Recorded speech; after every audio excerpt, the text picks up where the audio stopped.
მოგესალმებით, ეს არის პოდკასტი სოციალური დემოკრატიისთვის მე-18 ეპიზოდი, სადაც კიდევ ერთხელ მაქვს ბედნიერება წამყვანის პოზიციაში ყოფნის. დღეს ჩვენი სტუმრები არიან მოძრაობის წევრები მაია ბარქაია, ინტერდისციპლინური მკვლევარი და ვახუშტი მენაბდე, იურისტი. და მადლობა ორივეს მოსვლისთვის. და ამ გადაცემაში ერთად ვისაუბრებთ მოძრაობის ხუთშაბათობებზე და ერთად შევეცდებით თავი მოვუყაროთ ამ ერთი თვის განმავლობაში დაგროვილ გამოცდილებებს, შევაჯამოთ ეს გამოცდილებები და ასევე გაგიზიაროთ მომდევნო თვის გეგმებიც. ვინც არ იცის, ერთი-ორი სიტყვით შევაჯამებ უბრალოდ რას გულისხმობს ხუთშაბათობა, ასე ვეძახით უბრალოდ. ხუთშაბათობა ეს არის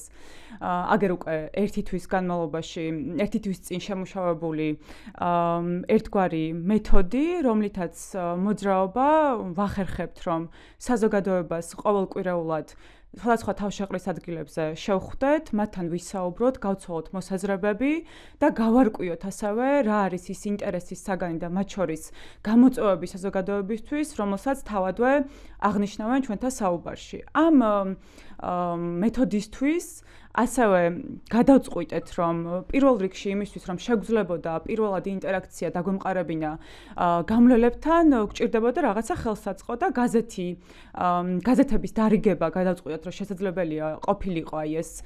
ხელსაწყო, ანუ ხაზს უსვამაქ, რომ გაზეთებს კი ვარიგებთ ყოველ ხუთშაბათს, მაგრამ გაზეთი არ არის ის, რისთვისაც ვიკრიბებით ამა თუ იმ თავშეყრის ადგილებზე, არამედ გაზეთი არის სწორედ ის ინსტრუმენტი, რომლითაც პირველად კონტაქტს ვამყარებთ გამლელებთან, აი ეს არის ჩვენი გაზეთი, პირველი ნომერი, რომელიც დაიბეჭდა სექტემბრის დასაწყისში გაზეთი სოციალური დემოკრატიისთვის, ამას ვაწვდით გამლელებს და ამავდროულად დარიგების პროცესში ვცდილობთ გამოვარკვიოთ, რამდენიმე კითხვა ავარჩიოთ, გამოვკვეთოთ ეს კითხვები და შემდგომში ერთგვარი არაფორმალური სტატისტიკად შევადგინოთ პასუხების მიხედვით. რა იყო ახლა ეს კითხვები ამ ერთი თვის განმავლობაში? ორ კითხვამდე შევაჯამებ და მე მაია და ვახუშტი განავრცობენ, იმიტომ რომ თავისთავად ამ ორ კითხვამდე არ დაიყვანება მხოლოდ ეს ინტერაქციები, თუმცა ორი ძირითადი კითხვა რაც ჰქონდა იყო შემდეგი. ერთი, რა არის ყველაზე დიდი გამოწვევა დღეს ქვეყანაში და მეორე, ბოლო 20 წლის განმავლობაში, უფრო დამოუკიდებელი საქართველოს რეალობაში, მაგრამ საბოლოოდ მაინც უფრო 20 წელზე ვიწროვდებოდით ხოლმე, თუ გახსენდებათ რაიმე წინსვლა, მიღწევა ქვეყნისთვის. რაღაც ზედაპირულად შეიძლება შეჯამდეს ფაქტობრივად ეს ამ ორ კითხვაზე პასუხიც, რომ თავისთავად მე უფრო მეტად გამოდივარ უფრო იმ ხალხიდან, რომელთანაც უშუალოდ მე მქონდა ინტერაქცია, მაგრამ პირდაპირ შემიძლია ვთქვა, რომ მეორე კითხვაზე, რაც იყო მიღწევის ნაწილზე დასმული კითხვა, პასუხი ბევრად უფრო ჭირდა ხოლმე, ვიდრე გამოწვევებზე პასუხი. საზოგადოება ბევრად უფრო დიდხანს ანდომებდა იმაზე პასუხის მოფიქრებას, თუ რა არის ქვეყანაში, თუნდაც ბოლო 35 წლის განმავლობაში, რომ შევხედოთ რა არის ის წინსვლა, რომელიც დღესაც იგრძნობა მათთვის. მოკლედ ეს არის ჩვენი ხუთშაბათობის აწი უკვე ტრადიცია. გავდივართ საზოგადოებრივი თავშეყრის ადგილებზე, გაზეთს ვარიგებთ ამ ადგილებში და თან ამ გაზეთის მიწოდების დროს ვცდილობთ, რომ მათ შორის ღრმა საუბრებიც გქონდეს ხოლმე გამლელებთან. აქვე დავამატებ იმასაც, რომ აი ეს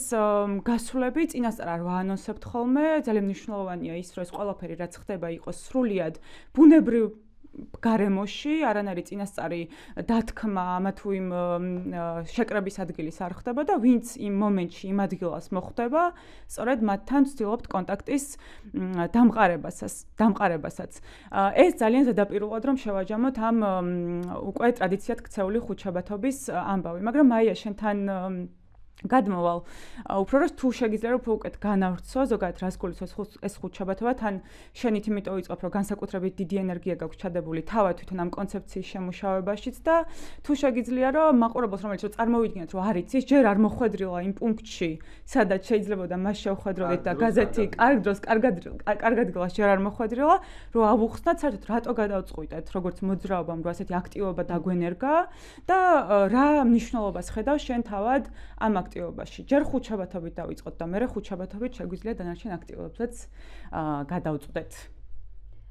მადლობა კითხვისთვის, თათია. დავიწყებ იმით ალბათ, რომ თავდაპირველად ჩვენ როგორც მოძრაობას ალბათ გვაინტერესებდა პირველ რიგში ის, რომ ჩვენ ვიცით, რომ ამ საზოგადოებაში არის რაღაც ნაწილი საზოგადოების კვლევებიც ამას აჩვენებს თუ განწყობებითაც ხვდებით, რომელიც ხელისუფლებას ან ოპოზიციას უჭერს მხარს და ესეთი, ხო, რომელსაც კონკრეტული მიკუთვნებულობა აქვს ძალიან ცოტა საზოგადოებაში. ერთად რო დავაჯამოთ, რომელიც იტყვის, რომ ამ ან იმ არსებულ პარტიას უჭერ მხარს, ესეთი ერთად დაჯამებული იქნება 40%. ჩვენ გვაინტერესებს, ხო? აი ეს სხვა დანარჩენი 60% ადამიანებისა, სად არიან, როგორ ხედავენ და მათ შორის, რა თქმა უნდა, ის 40%-იც ამა თუ იმ პარტიას, რომელიც უჭერს რა საწუხარი აქვს და რა პრობლემები აქვს, მაგრამ ასევე ის დანარჩენი 60% რატომ არ ჩანს პოლიტიკურ ველში. მათი დიდი ნაწილი, რა თქმა უნდა, ამბობს იმას, რომ არ არსებობს პარტია, რომელსაც მხარს დაუჭერდა ჯერ კიდევ, ან საერთოდ უარს ამბობენ, რომ პასუხი გასცენ და სწორედ ეს არიან ადამიანები, ალბათ, ვისაც მათ შორის ხვდებით აი ამ ხუჩაბათობას და ძალიან ნათლად იკვეთება ის, რომ ხუჩაბათობას, ანუ ესეთი აქტიური მხარდამჭერი ამა თუ იმ პარტიის ძალიან ცოტა გვხვდება. ხო, რომელიც ესე გვხვდება, მაგრამ ძალიან ცოტა დღის განმავლობაში, მაშინ როცა ყოველ ხუჩაბათს ალბათ ასობით ადამიანს ვესაუბრებით. ამისი მიზეზი რა შეიძლება იყოს და პირველი რაც შენც ახსენე, რომ ერთ-ერთი ჩვენი გასვლისას გაზეთსაც ვარიგებთ, ვესაუბრებით სხვადასხვა პრობლემებზე და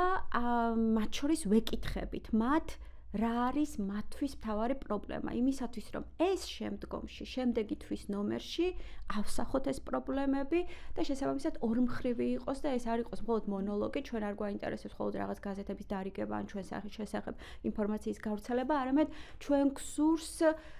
ერთად ვიყოთ თანამონაწილეები აი ამ პოლიტიკური პროცესისა რაშიც ჩვენც ვართ ჩართულები პირველი ალბათ დასკვნა რაც შეიძლება აი ამ გამოკითხვიდან გამოვიტანოთ არის ის რომ ჩვენი საზოგადოების დიდი ნაწილი არის ცხოვრობს ეკონომიკურ სასოწარკვეთაში ეს რა თქმა უნდა არ ნიშნავს იმას რომ არ არსებობს პოლიტიკური სასოწარკვეთა მაგრამ რაც იკვეთება ხო ეს უმეტესობა საუბრობს ფასებზე საუბრობენ დაბალ პენსიებზე უმუშევრობაზე სოციალურ საკითხებზე სიღარიბეზე და აი საინტერესოა ბევრი მათგანი ამბობს იმას რომ აი მაგალითად ესეთი აი ამ სიტყვებით ათაც საუბრობენ რომ მე ჩემთვის ძვირია ცხოვრება ანუ ან სიღარიბე უნდა გადაილახოს იმიტომ რომ ადამიანად ვიგრძნო ისევ თავი და ეგ ძალიან მნიშვნელოვანია იმიტომ რომ ეს არის ის პოლიტიკური ველი რომელიც ადამიანებს ეკონომიკურ სასოწარკვეთაში ჩაგდებით მათ შორის პოლიტიკური ველიდან რიყავს იმიტომ რომ მათ შემოფარგლავს აი ამ არსებობისთვის აზრუნავით და გადარჩენისთვის ბრძოლით და აი სესხებზე საუბრობენ პენსიებზე და ეს ძალიან მენიშნა იმიტომ რომ საერთო ტენდენციებსაც თუ შევადარებთ, აი მართლაც, აი ის ანუ რატო არ ყოფნით ხო შემოსავალი და ფასების დასზე, აი ბევრი საწუხარია, ამას თუ საერთო ტენდენციასაც შევადარებთ, აი ნახავთ მართლაც რომ აი ჩვენი პენსიონერების 300,000-ზე მეტ პენსიონერს აქვს სესხი აღებული, ხო? ან ჩვენი მოსახლეობის 60%-ზე მეც ასევე ოჯახს აქვს სესხი და ეს აქ საგულისხმოა რომ ეს სესხი არ არის ფუფუნებისთვის, ხო? უმეტეს შემთხვევაში არის სამომხმარებლო ან აი კიდევ უფრო მეტი 24 წლის გამოკითხვაში ჩანს რომ 39% ჩვენი მოსახლეობის სესხს იღებს საჭმლისთვის, ანუ ძალიან ბაზისურ საჭიროებებზე აქ საუბარი და შესაბამისად ალბათ მე განვავრცობთ, ანუ ეს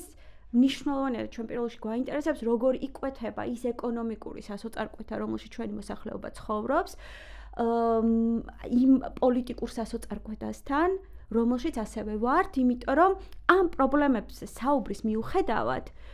გამვლელები რომელსაც ჩვენ ვესაუბრებით ისინი აზრს ვერ ხედავენ აი ამ პოლიტიკურ ველში მოქმედების მათ აქვს ნდობა დაკარგული აი ამ პოლიტიკური პროცესებისადმი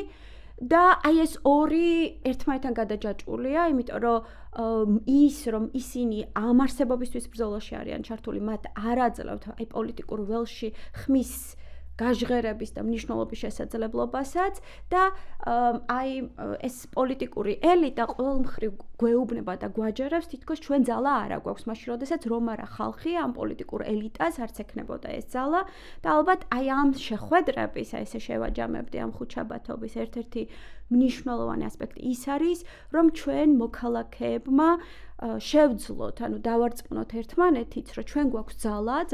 აქვს ხალხს და ის პოლიტიკა დღეს, რომელიც გავლენას ახდენს ჩვენ ცხოვრებაზე, მაგრამ ჩვენ არ მონაწილეობთ ამ პოლიტიკის განსაზღვრაში, ანუ რაღაცნაირად დავინახოთ, რომ ჩვენც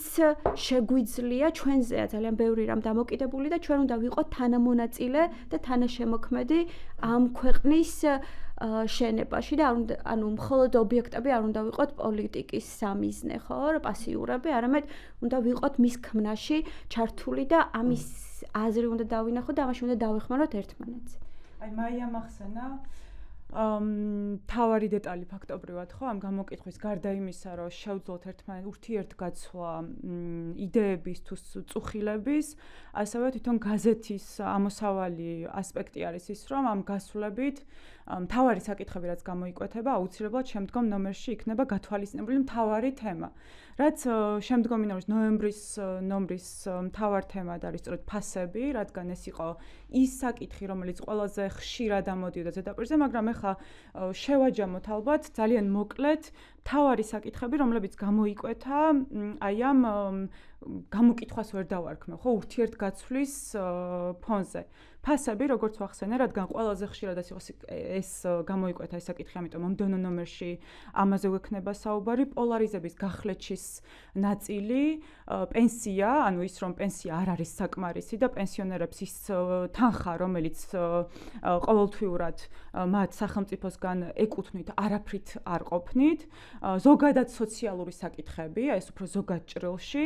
სიღარიბე კიდე ცალკე როგორც თემა ასე ამოვიდა ამ საუბრებში უსამართლობა მთელი თავისი სასამართლოს არქონის ნაწილით ასევე უსამართლობა როგორც სოციალური უთანასწორობის ნაწილი დემოკრატიის არქონა როგორც უდიდესი პრობლემა ანუ აი მკითხვაზე რა არის მთავარი პრობლემა ქვეყანაში ეს საკითხები ამ საკითხებში ერთ-ერთი მთავარი იყო ასევე დემოკრატიის არქონა დასაქმების პრობლემა, რომ შეუძლებელია დღეს ქვეყანაში მარტივად კი და საერთოდ დასაქმდე. ცალკე კიდე იყო უმუშევრობა, ანუ ეს ორი სხვადასხვა პასუხია მაინც და განათლების პრობლემა და ასევე სწავლების ხარისხის ფაქტობრივად ძალიან დაბალი სწავლების ხარისხი. და აი ამ საკითხებზე ეს საკითხები ამოვიდა აქამდე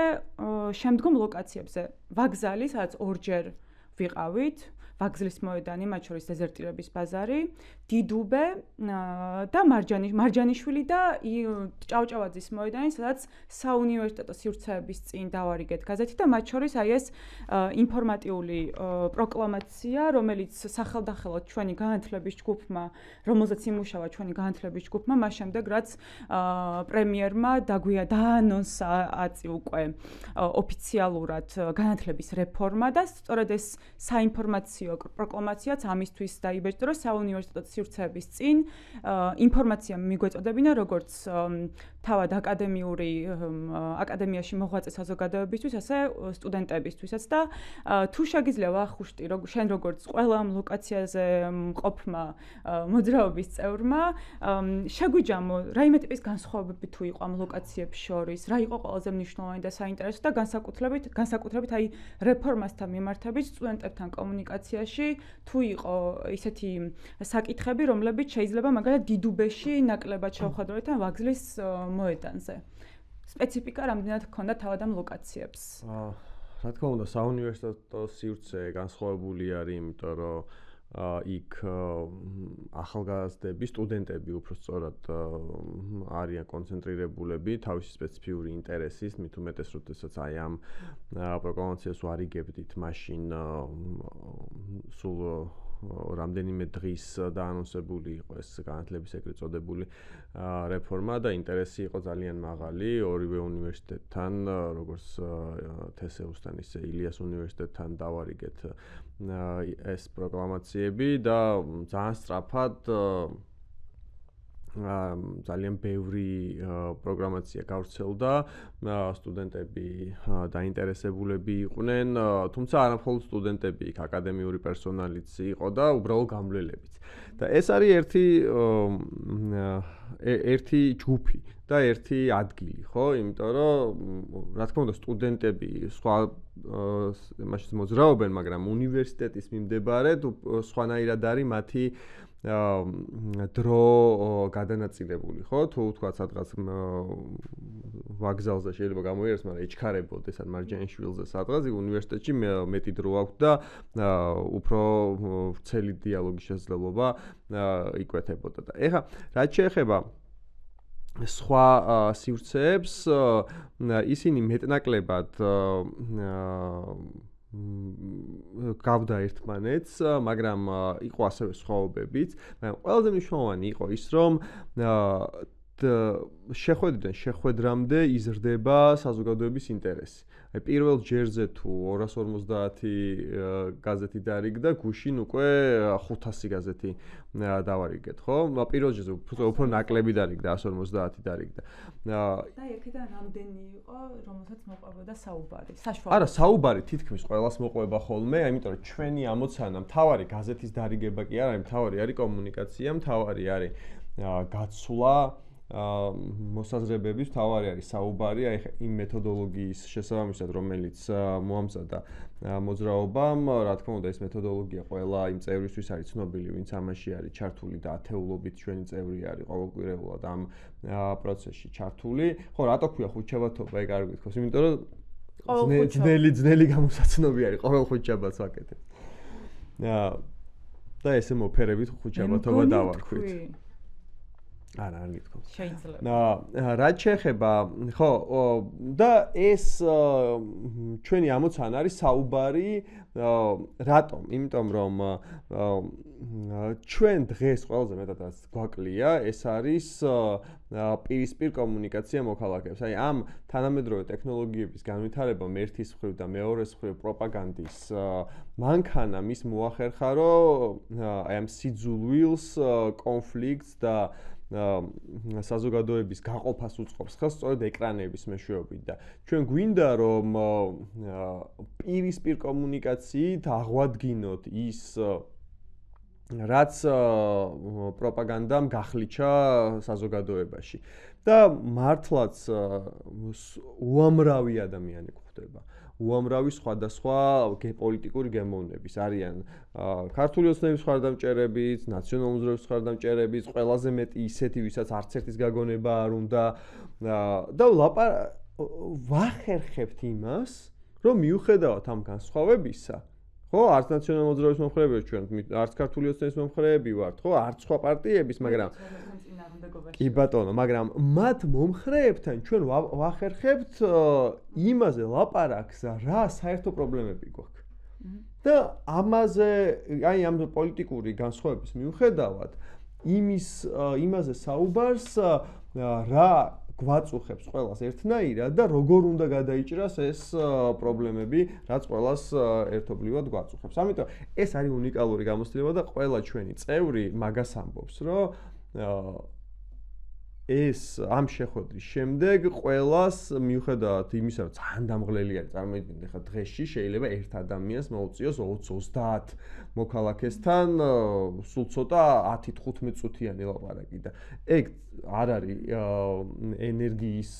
თვალსაზრისით ადვილი გასაკეთებელი რა. მიუხედავად იმისა, რომ ყველა ძალიან დაღლილია ხოლმე, ამ ყველა არის ძალიან მოტივირებული, იმიტომ რომ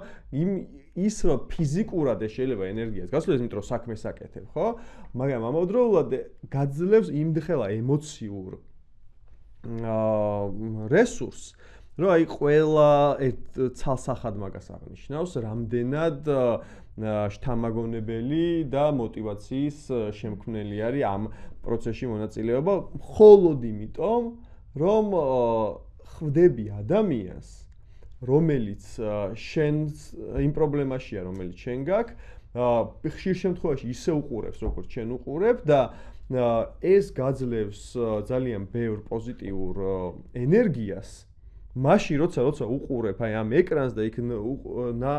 ხედავ როგორ მოდის სიძულვის ნიაღვარი ამ განსხვავებულობის საფუძველზე. და ეგ როგორი ფრუსტრაცია გეუფლება ამის შემდეგ, ხო? ეს პირისპირ კომუნიკაცია და შეხვედრა არის ძალიან დიდი განსხვავების შექმნილი. წარმოიდგინეთ, ანუ ერთ დღეში სულ რაღაც 60 საათში ჩვენი მოძრაობა ახერხებს იმას, რომ 500-მდე ადამიანს ელაპარაკოს. და ეს რო გააკეთოს, წარმოიდგინეთ, რავი, რამდენი პარტია არის ამ ქვეყანაში და პოლიტიკური ჯგუფი ერთი დღე რო გამოყონ და თვითონ რო 500 კაცს ელაპარაკოს. კვირაში. ეს ხო იქნება, რავი, 10 პარტიამ რო გააკეთოს, ხო? 5000 კაცთან ლაპარაკი და ეს ერთ თვეში ეს არის 25000 კაცთან ლაპარაკი და ეს ქვეყანა მეტი კი არ არის. ესე მაგაზე ხა 10 პარტიამ რო გააკეთესო, შენ რო ამბობდი ვახუშტი.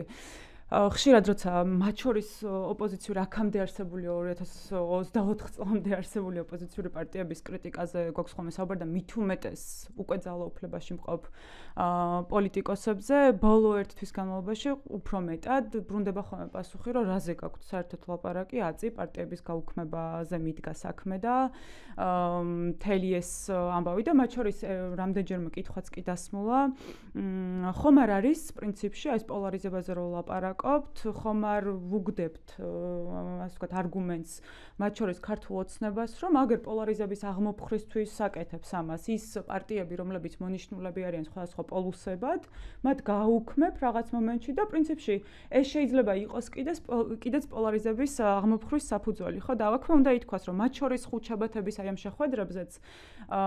მაშინაც კი როცა აი ხვდებით საზოგადოებას და პირველი ინსტინქტი ნამდვილად ხშირად არის ხოლმე ის, რომ გამოარკვიონ ამ ორ კალათაში რაღაც ნაციონალური მოძრაობა და ქართული ოცნება, რომელში ვარდები. და ხშირად როცა აღმოაჩენ ხოლმე რომ არც ერთში არ ვარდები და მოითხოვეს საუბრის შემდგომ კიდევ უფრო ცალსახა ხდება ხოლმე ეს, მერე მათ შორის თავად სახელმწიფო პოლიტიკის კრიტიკაც უფრო მარტივად მოდის ხოლმე და უფრო მარტივიც ხდება და ნაკლებად შეფარულია, მაგრამ ამის იქითაც აქვე ალბათ ძალიან მნიშვნელოვანია ითქვას მოძრაობის პოზიციაც, ხო, თავად აი ამ რიტორიკაზეც, რომ ერთის ხო პოლარიზების გაუქმება, ალბათ დამეთანხმებით თქვენს, რომ თუ კი სადმე ვხედავთ პოლარიზების გაუქმებას, პირველ რიგში სწორედ არა პარტიების აკრძალვით, რომლის წინააღმდეგიც ვართ, არამედ ზუსტად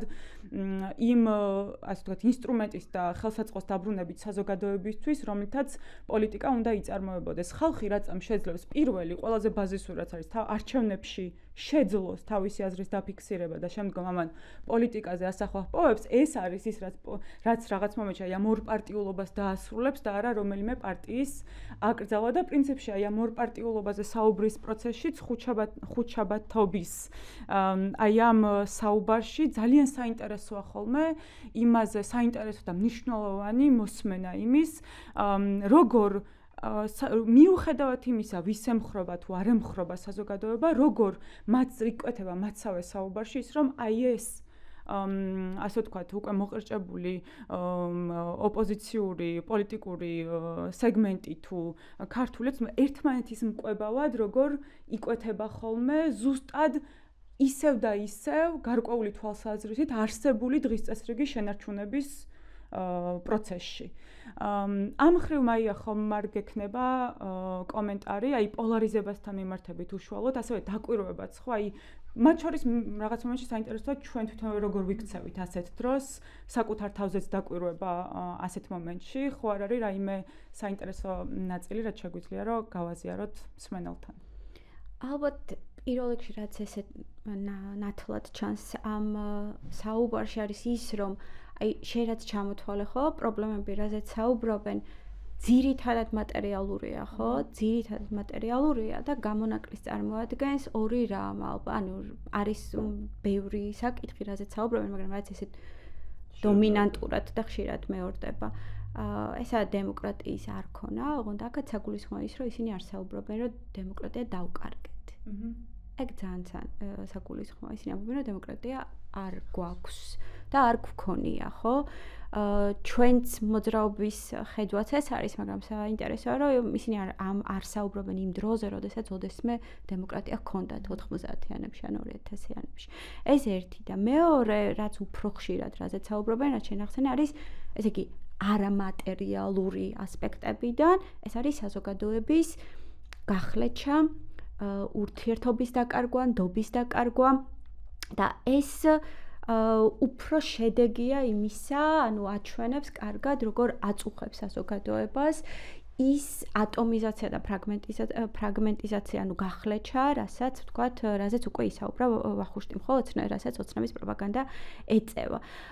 და ამ ვითარებაში, ალბათ შენც კი ახსენე, რომ აი ეს ნაცმოძრაობა და ოცნების მხარდამჭერები, მაგრამ ძალიან ცოტაა ესეთი აქტიური მხარდამჭერი, ესეც ხაზ გასასმელია და ამასაც ხაზი უნდა გაუსვათ. შესაბამისად, უფრო მნიშვნელოვანი შეიძლება ამ ყველაფერში იყოს სწორედ ის, რომ ამ ხალხმა რაც შემთხვევით ყველაზე საგულისხმოა არის ის, რომ ამ ხალხს არ აქვს იმედი სახელმწიფოსი, არ აქვს ნდობა პოლიტიკური პროცესების იმისა, რომ ანუ ამ ხალხს სახელმწიფოსთან აკავშირებს მარტო შეიძლება ვთქვათ, რომ ძალაუფლება და მორჩილება და არაფერი სხვა იმ გაგებით, რომ სახელმწიფო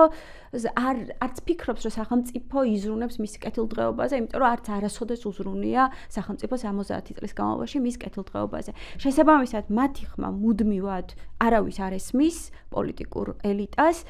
საზოგადოების დიდი ნაწილის ხმა, რომელიც აი ამ ეკონომიკურ, ასე ვთქვათ, სიდუხჭირაშია და აი პოლიტიკურ უფლებებზე, როდესაც მიდგება ჯერი და საუბარი, აქაც უნდა აღინიშნოს, რომ ჩვენ რა თქმა უნდა, აი დღეს ვწუხვართ, იმიტომ რომ ეს ბაზისური უფლებებიც არ აქვს, ხო, პოლიტიკური, რაც იქნება ხმის მიცემა, შეკრების თავისუფლება თუ ანუ ბევრი აი ბაზისური რაღაცები, მაგრამ იდეაში აი ამის მიღმაც ის რაც რასაც დემოკრატია გულისხმობს, ხო? ამ ჩართულობას, გავლენას პოლიტიკაზე და უფრო მეც ვიდრე ხმის მიცემა, ხო? აი ისეთი, ანუ დემოკრატია გამოშიგნული, ხო? აი ამ შინაარსისგან, რაც გვაქვს, შესაბამისად, ჩვენმა ანუ გამლელები, ვისაც ვესაუბრობთ, ისიც კი აღნიშნეს ბევრჯერ ამბობენ, რომ დემოკრატია აი ცარიელი სიტყვებია და სწორედ იმიტომ დარჩა ცარიელ სიტყვებად, რადგან ის გამოშიგნეს შინაარსისგან მაშინ და იმ წამს, როდესაც მას გამოაცალეს აი ეს სოციალური და ეკონომიკური განზომილება, როდესაც დემოკრატია დავიდა მხოლოდ რაღაც ვიწრო პოლიტიკურ უფლებამდე და იმ პოლიტიკურ უფლებებში ძალიან ვიწრო, თქვა, წარმომადგენლობით დემოკრატიამდე, რაც იმას ნიშნავს, რომ თავიდანვე ხალხი აი ამ მთელი ამ წლების განმავლობაში იმითი, რომ მათ სოციალურ კეთილდღეობაზე არავინ არ ზრუნავდა და სახელმწიფო არ ზრუნავდა და მივიღეთ ის, რომ ერი სახელმწიფო მართლაც როგორც ამბობენ, საბაზრო სახელმწიფომ ჩაანაცვლა და ამ ხალხმა დაკარგა თავისი ადგილი პოლიტიკაში, ალბათ აი ამ შეხვედრების, ხო, ამოცანაც არის და კარგად ჩანს ეს, როგორ უნდა დავიბრუნოთ ჩვენი ადგილი პოლიტიკაში. როგორ? ხო, აი ამ საერთო ხო, პირველ რიგში იმითი, რომ მაშინ, როდესაც სახელმწიფოს იმედი არ გაქვს, უნდა და ამ ხრივ არის მნიშვნელოვანი, რაც ვახუშტი მახსენა, რომ ის პრობლემები, რასაც ხედავთ, რომ ყველა იაზრებს და ყოვლის მომცველია და ყველგან მყოფია, აი ამ საერთოობაში კოლექტიურ, ასე ვთქვათ, პრობლემებს კოლექტიური პასუხი სჭირდება. და აი ამის გააზრებაში, ხო, აი ამ ასე ვთქვათ, საერთოობის, თანაგრძნობის, თანადგომის და სოლიდარობის და იმას, რომ ეს ანუ აუცილებელია მოქმედებაც, იმიტომ რომ ამ იმედის გაცრუებამ შეიძლება ჩააგდო ადამიანები უმოქმედობაში, იმიტომ რომ დაკარგა აზრი მოქმედებამ. აი ამის გაცნობიერებაში უნდა დავეხმაროთ ერთმანეთს, რომ მოქმედება მნიშვნელოვანია და უნდა გამოვიხსნათ სწორედ პოლიტიკა იმ რეალობის ნანგრევებიდან, რომელშიც მოქცეულა დღეს, ხო? კი, აი მაია, შენ რო თქვი, რომ მაგაზე გამახსენე რამდენიმე მაგალითი, რომ ხო ზრუნველი სახელმწიფო და სახელმწიფო არ ზრუნავს. სახელმწიფო არ ზრუნავს კი არა, ფაქტობრივად, ანუ აი განსხეულებული სახელმწიფოს ტერორის მექანიზმი ჩანს ხოლმე ამ მომენტებში, მაგალითად ისეთ მაგალითებზე, როგორიც აი ვთქვათ, საჯარო სექტორში დასაქმებული ერთ-ერთი ადამიანი, რომელიც ძალიან ცალსახა იყო, რომ უნდოდა ინტერაქცია, მაგრამ ესე პირდაპირ არ მოვიდა, მერე ჩუმად როგორ მოდის და გთხოვს, რომ გადაკეცილი გაზეთი მიაწოდო, რომ არ ჩანდეს რომ გაზეთი სოციალური დემოკრატიისთვის აწერია. ან კიდევ ადამიანები ხშირად, მათ შორის ის ხალხი, რომელიც რაღაც მომენტში რომ შემოდის კონტაქტზე ამბობს, რომ მოწონს ახლა რაც ხდება ქვეყანაში, კრიტიკაზე გადადიან ხოლმე მას მერე, როცა გაიგებენ ან აღიქვავენ იმას, რომ შენ არ ხარ, თქვათ, შენ არ ხარ ქართული ოცნების მხარდამჭერი, ან კიდე შედარებით უფრო სანდო ხარ, ან კიდე შესაძლებელია შენთან საუბარი. თავისთავად ეს იმას არ ნიშნავს, რომ აბსოლუტური კრიტიკა ხდება ხოლმე, ან კიდე პირდაპირ ავტორიტარული რეჟიმი ერქმევა იმ მოცემულობას, რომელშიც ვართ, მაგრამ კრიტიკა ხშირად რაღაცა დოზის საუბრის შემდგომ მოდის და თან პლუს ამას ეს კრიტიკა ზუსტად რაც გამოვყავით თავარი თემები აქ იჩენს ხოლმე თავს თავარი საკითხები იქნება ეს ქართული ოცნების მომხრე თუ სრულიად მასთან წინააღმდეგობაში მყოფი ადამიანი უმეტეს შემთხვევაში საწუხარი მთავარი მაინც ერთსა და იმავე დაიყვანება ანუ მომხრეობაც მათ შორის ქართული ოცნების იქიდან არ მოდის რომ ეს ადამიანის კმაყოფილი. არამედ, ეხლა ცოტა შეიძლება ვინტერპრეტირებდე, მაგრამ მე რასაც ვხედავ ყოველ შემთხვევაში ამ დაკვირვებით, ძირითად შემთხვევაში რაღაც უალტერნატივების, ზუსტად იმედგაცრუებულობის თუ სრულიად უძალობის განცდიდან უფრო მოდის არსებული სტატუს-კვო შენარჩუნების აი ეს იმპულსი. ხო, ვახუშტი, აი შენთან მინდოდა დღეს რაღაც ძალიან უფრო წამყვანის ის მაქვს მორგებული და კონკრეტული კითხვები მაქვს რა. აი, იმიტომ რომ ვიცი, მეც მაინტერესებს, იმიტომ რომ მე არ ვიყავი იმ კამპანიაში ჩართული, რომლითაც დაიწყო ჩვენი მოძრაობა, რაც იყო კამპანია ამომრჩევლების, სადაც ასევე გქონდათ ეს აქტივობა, ხო, გაზეთების დარიგება, რაც იყო 2024 წლის არჩევნებამდე პერიოდი. და აი ამ ორი გამოცდილებით, რომელიც გაქვს, მანამდე, ანუ არჩევნებამდე 2024 წელი, რომელსაც უკვე ჯერ არ ვართ დეკლარირებული ავტორიტარიზმის მოცემულობაში და დღეს უკვე როცა ეს ცალსახად დეკლარირებულია, რაიმე ტიპის განსხვავებები თუ ჩანს ამ აქტივობასთან მიმართებით უშუალოდ, რამდენად ღია უფრო საზოგადოება, აი რაღაცა განსხვავებულს თუ ამჩნევ შენ. დამოკიდებულებაში კი. ანუ იმით წახსენა და აი მისი, ანუ შენი აზრით, აი რაც ვილაპარაკეთ და რაც გამოიკვეთა, ხო, რომ არ სჯერა ხალხს პარტიების და უმეტესობა, თქვათ, არც ერთ პარტიის მხარდამჭერია და ასე შემდეგ, აი ამას როგორ ახსნი, აი ამ მთელი, აი ეხს რაღაც უნიკალურია, ეხლა არ სჯერათ, თუ არც არასოდეს იყო ესეთი გამოკვეთილი, ხო? შეიძლება უფრო მეტად პოლარიზებული ხო არ ყოფილა მანამდე საზოგადოება და ეხლა ანუ რა, აი დროით ასპექტშიც რო გაშალო, ხო? რამე ახალი ხდება ეხლა ამ ხრივ, რა. ესე იგი, რამდენიმე მიმართულებით უნდა ვიმსჯელო, მაშინ ერთი არის, რომ მთავარი საკითხი და განსხვავება მდგომარეობს იმაში, რომ პოლარიზაციის სხვა დონე იყო. ჩვენ კვლევები გვეუბნებოდა 2024 წლამდე არსებული კვლევები გვეუბნებოდა, რომ პოლარიზაცია არის პოლიტიკური ელიტაში და არ არის საზოგადოებაში, თუმცა ახლა უკვე ამაში დარწმუნებული აღარა ვარ, იმიტომ რომ პროპაგანდა იმუშავა და თავისი ნამდვილად გააკეთა მით უმეტეს ამ დაძაბულ ვითარებაში, რაც გვაქვს და ეს მნიშვნელოვან განსხვავებას წარმოადგენს. რაც შეეხება წინა კამპანიის და ამ აქტივობის შედარებას ერთმანეთზე ის უფრო მეტ ის ძალიან კონკრეტული იყო და ძალიან ერთ კონკრეტულ საკითხზე კონცენტრირდებოდა რა ეს არჩევნების წინ ხო და კომუნიკაცია შესაბამისად იყო სხვანაირი რა იქ კომუნიკაცია სხვანაირად მიმდინარეობდა უშუალოდ არჩევნებზე იყო კონცენტრირებული და ამიტომ ესეთი ღია და გულწრფელი საუბრის შესაძლებლობას არ იძლეოდა. ეს აქტივობა, ეს ხუთშაბათობა გაცილებით უფრო დახვეწილია, ცხადია ის გამოცდილება გამოვიყენეთ, მაგრამ აქ მთელი რიგი სიახლეები არის შემოტანილი, უფრო ღრმა კომუნიკაცია მიმდინარეობს და როგორც ვთქვი, ეს არის დიალოგის და რაღაცა ნდობაში შესულა ისეთ ადამიანებთან, თანამოქალაქეებთან, რომლებსაც ესე არ იცნობ ან შენი ეგრეთ წოდებული ბაბლის წევრი არ არის და უბრალოდ აი როგორც მოქალაქესთან საჯარო სივრცეში შემთხვევით გადაიკვეთები და აბა პოლიტიკაზე როგორ მივემართებით ერთმანეთს და როგორ შეგვიძლია ლაპარაკი და საერთოდ რაზე ვთანხმდებით და რაზე ვერ ვთანხმდებით და აქ აი ეგ ნამდვილად იკვეთება რომ აი შენ რაც ილაპარაკე, რომ აი ეს განცდა იმისა, რომ ეს ქვეყანა მე არ მეკუთვნის და არც არასდროს არ მეკუთვნოდა და ვიღაცა ელიტის არის და მე არ შემილია გავლენა მოვახდინო ჩემი ბედის განსაზღვრაზე, ეგ ძალიან მკაფიოა. არ შემილია ერთი, იმიტომ რომ მე ჩემი მთავარი საზრუნავი არის ეკონომიკური გამოწვევებისთვის გამკლავება, რაღაცა შემოსავალი საიდან მქონდეს, შვილებს როგორ ელემენტარული როგორ უზრუნველყო, პენსია როგორ ვიმყოფინო და ასე შემდეგ. ეს ერთია და ამიტომ მე არ მრჩება მოცალეობა პოლიტიკისთვის და საჯარო პოლიტიკაში მონაწილეობისთვის, მაგრამ მეორე არის რომ მრჩებოდეს რა შესაძლებლობები მაქვს მე ამისთვის, ხო? რა გავლენა უნდა მოვახდინო, რა გარემო რას მაძლევს, ან ეს ქვეყანა რა ინსტრუმენტებს მაძლევს და საქმე არის რომ არაფერს ის არჩევნები არის ერთადერთი 4 წელიწადში ერთხელ რომ გეკითხებიან აი ამ მართველი ელიტიდან ერთმანეთზე უარესი როი რომელი გინდა აირჩიო და შენ მიდიხარ და ცუდიდან უარესის ნაცვლად ცუდს ირჩევ, რაც შენ მგონია იმ მომენტში და ისიც მე მანიპულირებულია და ანა ისახება შედეგებზე და ანა რა ისახება იმ ფორმით, ანუ არც ერთ შემთხვევაში არ ისახება, მაგრამ აი უფრო მეტად არ ისახება, უფრო ნაკლებად არ ისახება, მაგაზე გაქვს საფიქრელი და ამიტომ აი ეს თვითონ ჩვენი ქვეყნის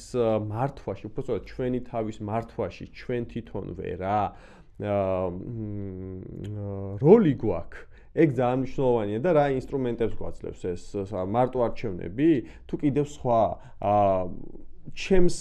ქალაქში რომ იღებს გადაწყვეტილებას მთავრობა შეცვალოს მაგალითად განაშენიანება ან შეცვალოს მოძრაობის მიმართულება ან შეცვალოს შენობების ქალაქის სიმაღლე ხო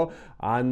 სკვერი გააუქმოს და იქ სავაჭრო ცენტრი ააშენოს ან ბაზარი დამინგრიოს ან მდინარეში ჰესი ჩამიდგას, ან ატრაქციონი გამემართოს ხეობაში, ან ასე შემდეგ. ამაზე მე მეკითხები რამეს? ამაზე მე ვიღებ გადაწყვეტილებას თუ ვიღაცა იმ ელიტის წარმომადგენელი იღებს საკუთარი ელიტური გადმოსახედიდან, ხო? ანუ მნიშვნელოვანი არის, რომ ჩვენი ხედვა ზუსტად ეგ არის, რომ მარტო აი ეს წარმომადგენლობით დემოკრატია კი არა, პირიქით წარმომადგენლობით დემოკრატიის წილი პოლიტიკაში უფრო და უფრო უნდა შემცირდეს და ადამიანების ჩვენ მოქალაქეების წილი უნდა გაიზარდოს გადაწყვეტილების მიღების პროცესში და რაც დარჩება, იმაზე კონტროლი უნდა გაძლიერდეს. ეგ არის ჩემი აზრით გადამწყვეტა, რაც ამ ხალხისგან მოდის და რისი სურვილიც არის, რომ ჩვენ თავს ჩვენ თვითონვე ვმართავდეთ და არა ვიღაცა სხვა და ეს ძალიან მკაფიოდ გასდევს. რა აი ამის განცდა რომ ეს ქვეყანა მე არ მეკუთვნის. მე ვარ მოქალაქე,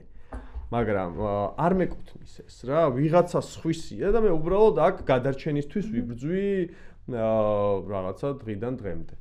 მაგრამ აი კიდევ ერთხელ როგორც წამყვანის როლის მორგებული რომ წარმოვიდგე ადამიანი გვისმეს შემთხვევით შეხვდა ამ ეპიზოდს დიდად არ იცის მოძრაობის შესახებ დიდი ინფორმაცია აქვს და უსმეს და აი მართლა გულწრფელად ვიფიქრებდი რომ ავტორიტარიზმის ცეცხლი უკიდია ყველაფერს და თან ამ ხელა იდეებზე საუბრობს ეს ხალხი და გაზეთით აპირებს ამ ყველაფერთან გაზეთით და კვირაში ერთხელ თუნდაც საზოგადოებრივი თავშეყრის ადგილას ამით იაპირებს ამ ყველაფერთან წინააღმდეგობაში ყოფნას აი მე ჩემთვის ალბათ და მგონია რომ ეს ეპიზოდი შეგვიძლია გამოვიყენოთ მაგისთვის თვითონ ეს ხუთშაბათობის იდეა როგორ ებმის ყველა იმ დანარჩენ როგორც იდეოლოგიურ ჭრილში ასე თავად აქტიობებს რომელსაც მოძრაობა ახორციელებს რომ აი ეს უფრო ფართედ და ესე ღიად დავანახოთ საზოგადოებას რომ მათ შორის ეს არის ერთ-ერთი კომპონენტი და რასთან მიმართებაში არის ერთ-ერთი კომპონენტი თუნდაც აი საზოგადოება ხალხი რო თავად უნდა მართავდეს ქვეყანას ამას გაზეთით ვერ ამოწურავ ხო მაგრამ რაღაცით უნდა ამოწურო რაღაცით უნდა მიიტანო აი რა კავშირი აქვს გაზეთს იმ დანარჩენ ყველაფერთან რაზეც თუნდაც ვახუშტი ისაუბრა ამაზეც თუ ორივესთან მაქვს ოღონდ ეგ კითხვა მაიათი დავიწყოთ. მაშინ ხო, თან რაღაცნაირად შევაჯამებთ იმასაც, რაზეც ვისაუბრეთ, ხო? პირველ რიგში ჩვენ ვხედავთ, რომ საზოგადოება მეტნაკლებად არის მინიმუმ სამნაწილად დაყოფილი, ხო? არის საზოგადოება, რომელიც ბოლო 1 წელი არის რუსთაველზე, არის წინააღმდეგობაში ჩართული და აპროტესტებს არსებულ ავტორიტარულ რეჟიმს, ხო?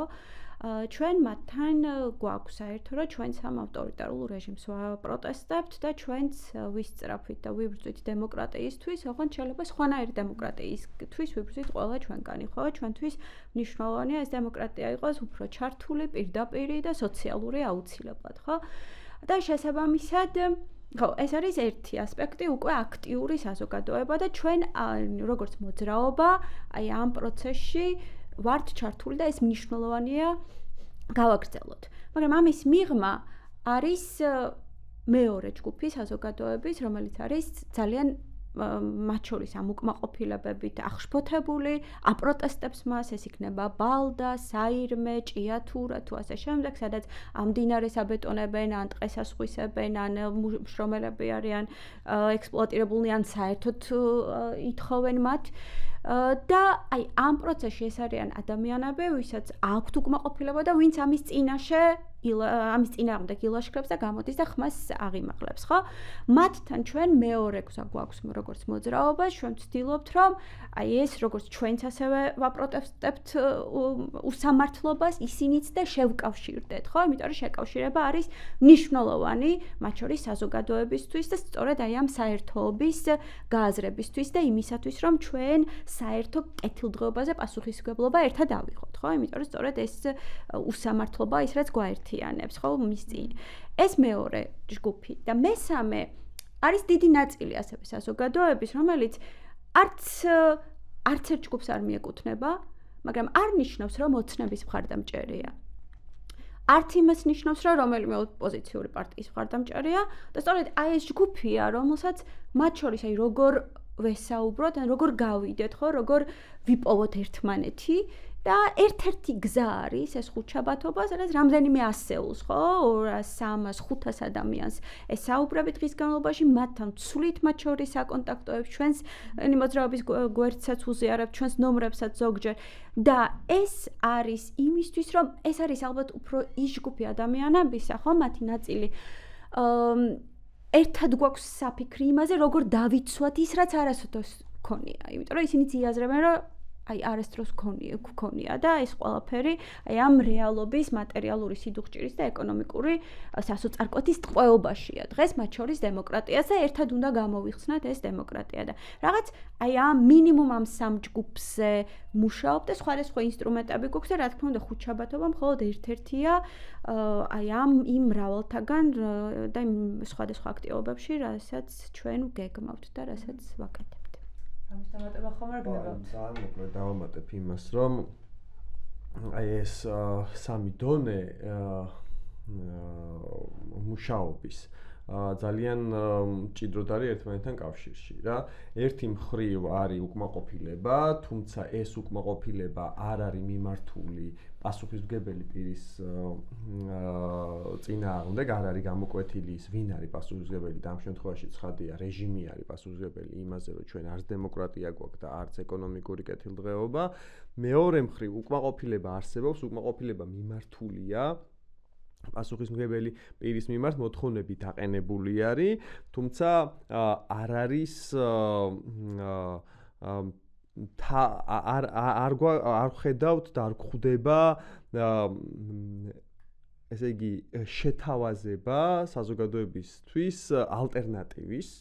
კი, ესოც არ ვარგა ეს რეჟიმი, არ ვარგა ეს სისტემა, მაგრამ რა გვინდა ახალი. და აი ეს გაერთიანება ერთი მხრივ აი ამ საზოგადოების ვინც უკმაყოფილოა, თუმცა გამოკვეთილი არ ყავს პასუხისმგებელი პირი, ან იმათი ვინც ორგანიზებულა, თუმცა მხოლოდ კონკრეტულ საკითხზე არის ფოკუსირებული, ხო? აი ამათი ორგანიზება გვაძლევს ყველაზე მთავარს, ეს არის ალტერნატივა. ანუ ნამდვილი პოლიტიკური მობილიზება ნიშნავს იმას, რომ შენ გამოკვეთო პასუხისმგებელი პირი, შენ რის გამოც ხარ უკმაყოფილო იმ საკითხზე, შესთავაზო ალტერნატივა, როგორ უნდა გადაჭრა ეს საკითხი და უთხრა ყველაზე მთავარი, რომ შენ არ ვარგი ხარ, შენ ვერ მუშაობ და ამიტომ უნდა მოვიდეს ვიღაცა სხვა, ამ შემთხვევაში უნდა მოვიდე მე, ვისაც ხედვა მაქვს იმისა, როგორ უნდა შევცვალო ეს უბედურება, რაც ამ ქვეყანაში ტრიალებს. ხო, ამიტომ საზოგადოება სწორედ ეს უნდა, საზოგადოებამ უნდა თქვას, ამ ქვეყნის მოქალაქეებმა უნდა თქვან, ის კი არა რომ მე ახალ მესიას ვეძებ, ან ახალ ლიდერს ვეძებ. ამიტომაც არის რომ ჩვენი მოძრაობა სკეპტიკულად უყურებს ლიდერის საკითხს ზოგადად რა, არამედ მე თვითონ უნდა მომცე და უნდა მომცე კი არა მე მოვიპოვებ შენგან ამას, მე მოვითხოვ და მოვიპოვებ შენგან ამას ინსტრუმენტებს, რომ თვითონ მივიღო ჩემს თავზე გადაწყვეტილებები და მე თვითონ გამოვარჩიო ჩემგან ისეთი ადამიანები ან ჯგუფები, ვისაც დროებით მივცემ დავალებას კონკრეტული მიმართულებით მოქმედებისთვის. და მათ შორის მეც გავიაზრო ჩემი ადგილი და როლი ამ პროცესში აუცილებლად, ხო? რა თქმა უნდა. ანუ პირველი არის რომ მე ვარ, ანუ ვიღაცა ელიტა კი არ არის ალტერნატივა, ერთი ელიტა მეორე, მე თვითონ ვარ ალტერნატივა და მეორე, რა თქმა უნდა, ეხა ყველა ტექნიკურ ნაწილს მე აღსრულების მე ვერ გავაკეთებ და საჭირო არის არსებობდეს ჯგუფები და პარტიები, ვინც ამას გააკეთებენ და ტექნიკურად აღასრულებენ ხალხის ნებას. მაგრამ ამასაც ელიტიდან კი არ ავარჩევ მე თვითონ ჩემი წიაღიდან შევარჩევ ისეთ ჯგუფებს, ვინც შესაბამის გადაწყვეტილებებს მიიღებენ ადგილობრივ, რეგიონალურ თუ ცენტრალურ დონეზე. ანუ ესე რა ვთქვათ, ეს ხუთშაბათობა და თუ კი რაღაც შემედავეთ, მათ შორის მე ჩემთვისაც პირველი ინსტინქტიც არის, რომ მათ შორის ასევე ემსახურება იმ მიზანს, რომ ერთად წარმოვისახოთ ქვეყანა, რომელშიც გვენდომებოდა ცხოვრება. ანუ ალტერნატივაც რო ვსაუბრობთ, ალტერნატივა არა მხოლოდ ამ პოლიტიკური ძალების ალტერნატივის წარმოსახვა, არამედ ალტერნატივა თუნდაც თავად შინაარსის, რომელზეც უნდა ითქვას ცალსახად, რომ სამწუხაროდ ამ პროპაგანდაზე რო ვლაპარაკობთ ხოლმე, პროპაგანდა მხოლოდ არსებულის თვალსაჩინოს კი არ ავიწროვებს, არამედ წარმოსახვის თვალსაჩინოსაც სრულიად დავიწროვებს და ფაქტობრივად წარმოსახვის უნარს ახშობს, ხო? და აი წარმოვისახოთ ერთად ის ქვეყანა, რომელშიც გვენდომებოდა ცხოვრება და მათ შორის ალტერნატივებზეც რო ვლაპარაკობთ, ალბათ აქვე უნდა ითქვას, ხო, რომ ეს ალტერნატივა თუნდაც მაგალითად ფასებზე რო ვლაპარაკობთ და ეკონომიკურ მოწყობაზე, ეს ალტერნატივა ციდან არ მოდის, ხო? მათ შორის ეს ალტერნატიული ხედვა ჩვენი ემყარება იმ საპროგრამო პრიორიტეტებს, რომელზეც შეჯერებული ვართ, როგორც მოძრაობა. ანუ სადღაც იმ მომენტში კი არ ვიგონებთ ამ ალტერნატიული წარმოსახვის გზებს, არამედ ეს უკვე წარმოსახული გვაქვს და ვცდილობთ აი ამ წარმოსახვაში თანაზიარი ვიყოთ დანარჩენ საზოგადოებასთან, რომ ერთად შევჯერდეთ როგორი ქვეყანა გვინდა და როგორი ქვეყნისთვის გვინდა ვიბრძოდეთ. დავიბრუნოთ ერთის მხრივ ის, რაც არც არასოდეს გქონია და მეორე მხრივ ვიბრძოლოთ იმისთვის, იმის მოსაპოვებლად, რაც მართლა არასდროს არ გქონია. ხო, ძალიან სწორად აღნიშნე წარმოსახვის ესე ვთქვათ შეზღუდვა, ხო, რაც და მათ შორის იმისი, რომ რაღაც შეგიძლია, ხო? აი ამას უფლებას გართმევს, თუ ამის შესაძლებლობას გართმევს, იმიტომ რომ არ გააქვს რწმენა შენს ძალაში, როგორც მოქალაქეს გააქვს გავლენა და მეორე მხრივ თუ არა გააქვს გავლენა, მაშინ რატომ წარმოისახავ და ჩვენც როგორც პოლიტიკური მოძრაობა, რა თქმა უნდა, ბევრი იდეა და შთაგონება გვაქვს, მაგრამ ჩვენ არ გვინდოდა აი ამ იდეების და შთაგონების არ გვინდა უბრალოდ თავს მოხვევა, ხო? ჩვენ გვინდა რომ ეს იდეები და შთაგონებები მათ შორის აი ამ დისკუსიებში და აი ამ საერთოობის აღმოჩენაში ვიპოვოთ, ხო? და დავინახოთ და უკეთ გამოვკვეთოთ. და შესაბამისად, ხო, როგორც თქვი, ერთი მხრივ წარმოვისახოთ და სამყარო, რომელიც ერთად წარმოვისახოთ, სამყაროსკენაც ვისწრაფვით, მაგრამ ასევე ერთად წარმოვისახოთ და ვიპოვოთ ჩვენი ადგილი ყველა მოქალაქემ, რომ ჩვენ ვართ აი ამ წარმოსახული სამყაროს თანაშემოქმედები. აუცილებლად. ძალიან მოკლედ ვიტყვი რა, მემარცხენეობა როგორც აი ძალიან ხშირად და სოციალ-დემოკრატია ძალიან ხშირად გაიგივებული არის ეკონომიკის და ეკონომიკური სიმდიდრის რედისტრიბუციასთან რა, ანუ ეკონომიკური რესურსების გადანაწილებასთან. მაგრამ ჩვენ და საქართველოში ეს ძალიან მკაფიოა კიდევ უფრო, ჩვენ ვლაპარაკობთ არა მხოლოდ ეკონომიკური სიკეთეების გადანაწილებასთან, არამედ ძალაუფლების გადანაწილებასთანაც რა. ნუ მოქალაქეს უნდა, რა თქმა უნდა, ეს ძალიან ურთიერთგანპირობებულია და კავშირშია ერთმანეთთან ეკონომიკური ძალაუფლება და პოლიტიკური ძალაუფლება და ხშირ შემთხვევაში არც გამოიყოფა, მაგრამ ტექნიკურად ესეა, რომ არა მხოლოდ ის, რომ მე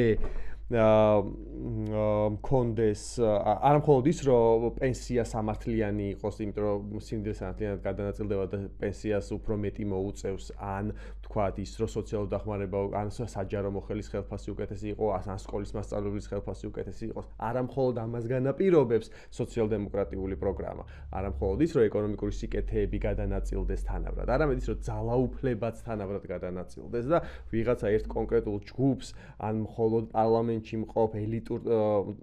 წარმონაქმნებს კი არ ქონდეთ შესაძლებლობა, რომ განსაზღვრონ ამ ქვეყნის მომავალი, არამედ ესეც გადანაწილდეს ყველა იმ ადამიანთან, პენსიასთან ერთად ძალაუფლებაც მოემატოს ადამიანს, სოციალურ დახმარებასთან ერთად მისი ხმის გავლენაც გაიზარდოს, ხელფასთან ერთად მისი შესაძლებლობაც გაძლიერდეს, განსაზღვროს საკუთარი ბედი. აი ამაზე ვლაპარაკობთ, არა მხოლოდ ეკონომიკის, არამედ ძალაუფლების დისტრიბუციაზეც უნდა გავაკეთოთ ჩვენ ძალიან დიდი აქცენტი, თუ გვინდა ნამდვილი სოციალ-დემოკრატიული მომავალი. ამენ. მადლობა ვახუშტი, მაია, გვანიშნავენ ახლა, რომ ნელ-ნელა დასასრულისკენ უნდა წაიყვან, თუ უბრალოდ რადგან ეს გადაცემა და ეს ეპიზოდი ხუთშაბათობას ეძღვნება, აქვე უბრალოდ გამოვიყენებ ამ შესაძლებლობას, რომ გაზეთის მომდევნო ნომერზე ინფორმაცია მივაწოდო დაინტერესებულ მაყურებელსა და მსმენელს. ნოემბრის პირველ რიცხვებში გამოვა მომდევნო ნომერი, ონლაინ უკვე შეგიძლიათ ჩვენს გვერდზე ნახოთ, ლინკია მითითებული და ონლაინ შეგიძლიათ გაეცნოთ. ამ ნომერში შეხვდებით და მგონია, რომ მართლა ძალიან კარგი ნომერია, ობიექტურად ვფიქრობ, რომ გადასარავი ნომერია და იმედი მაქვს ყველა დამეთანხმებით. ჩვენს სარედაქციო კოლეგებს. ნამდვილად. აქ შეხვდებით ერთის რაც თქვით, ხო, რაც აღნიშნეთ, ამდენი ხანი ვისაუბრეთ, რომ აგერ ხუთშაბათობით ხალხს რო ხვდებით ხოლმე და რო გვეუბნებიან, რომ ეს გვაწუხებს და ქვეყანაში ეს ხდებაო, ეს თემატიკა თავისთავად აუცილებლად იქნება გამოკვეთილი, ანუ ფასებზე იქნება აუცილებლად აქცენტი, მთავარი თემა იქნება ფასების სწორედ და ქვეყანაში არსებული ეკონომიკური სიდუხჭირე. ასევე ამ ნომერში ნახავთ ჭიათურელი პოლიტპატიმრის თენგიზ გველესიანის წერილს სრულად და ეს წერილი მართლა გულწრფელად მრჯერა, რომ აი ყველამ უნდა წაიკითხოს, იმიტომ რომ რაღაცნაირად ამ წერილში არის გამოკვეთილი ერთი ადამიანის და ამავდროულად ერთი ადამიანის ერთი მოქალაქის და ამავდროულად უშუალოდ ჭიათურელის საწუხარი და ამ საწუხარში როგორ აღიბეჭდება და აირეკლება სრულად ის დემოკრატიული ნგრევა, რაზეც ვსაუბრობთ, აი ეს როგორ არის სრულად აღბეჭდილი და მათ შორის ის პოლარიზებაც, რომელზეც ვლაპარაკობთ, გამოკვეთილია, მაგრამ ამავდროულად ამ წერილში ვხედავთ აი ამ საერთოს გამოკვეთის სურვილსაც. ასევე ნახავთ ზურაბ ცეცხლაძეს პოლიტპატიმრის მამასთან ზურაბ ცეცხლაძესთან ინტერვიუს და მათ შორის მოგონებას ერთ-ერთი სასამართლო პროცესიდან და რასაკვირველია, როგორც ყველა ნომერში იქნება სოციალური დემოკრატიის საწყისებთან ისტორიული მიმოხილვა, ცალკე ძალიან მნიშვნელოვანი და საინტერესო ნაწილი თვითონ გაზეთის, რომელიც ყველა ნომერში იქნება და მოკლედ ეს ჯამში რაღაცნაირად გვინდა რომ ყოველდღიურად და კომიქსი რა თქმა უნდა. ამით ეს არის გამხსნელი კომიქსი ფასებზეა თან. მთავარი ეგ არის, ფასები მაგით იწყება, კომიქსით ვიწყებთ. მოკლედ ეს არის ჩვენი მომდევნო ნომერი, ასევე მომდევნო პერიოდში დავარიგებთ კიდევ აი ამ პროკლამაციებსაც, განათლების ეგრეთ წოდებულ რეფორმაზე და რა ვიცი, დიდი მადლობა რომ მოგვისმინეთ, იმედი მაქვს რომ გაზეთის ნომერი ჩაგივარდებათ ხელში, რომელიმე ხუთშაბათს, რომელიღაც საზოგადოებრივი თავშეყრის ადგილას შევხვდებით ერთმანეთს, მაგრამ თუ ისე მოხდა, რომ ვერ შევხვდით ქუჩაში ერთმანეთს, სოციალურ ქსელებში ყოველთვის შეგიძლიათ მოგწეროთ ნებისმიერი კითხვა, მათ შორის გაზეთთან დაკავშირებითაც. დიდი მადლობა.